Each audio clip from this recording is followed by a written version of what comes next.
মাত্র পাওয়া খবর, 150 সাংবাদিক চাকরিচ্যুত, 35% টিভিতে অনিয়মিত বেতন। বিজেসি জরিপ। দেশের টেলিভিশন সাংবাদিকদের জন্য 2024 সাল ছিল চ্যালেঞ্জিং। সম্প্রচার সাংবাদিকের সংগঠন ব্রডকাস্ট জার্নালিস্ট সেন্টারের বিজেসি এক জরিপে উঠে এসেছে এবছর 150 জনের বেশি সাংবাদিক চাকরিচ্যুত হয়েছেন। এছাড়া 35% টিভি চ্যানেলে বেতন নিয়মিত দেওয়া হয় না।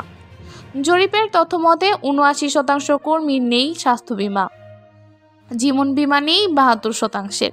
ভবিষ্যৎ তহবিল ও গ্র্যাচুইটির সুবিধাও বেশিরভাগ ক্ষেত্রে অনুপস্থিত।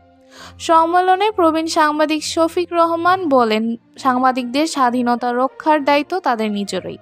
অন্যদিকে গণমাধ্যম সংস্কার কমিশনের প্রধান কামাল আহমেদ সাংবাদিকদের রুটি-রুজি ও মত প্রকাশের সুরক্ষার প্রয়োজনীয়তার উপর জোর দেন।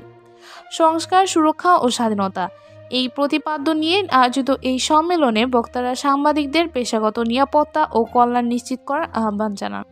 এই ছিল সম্প্রচার সম্মেলনের মূল কথা।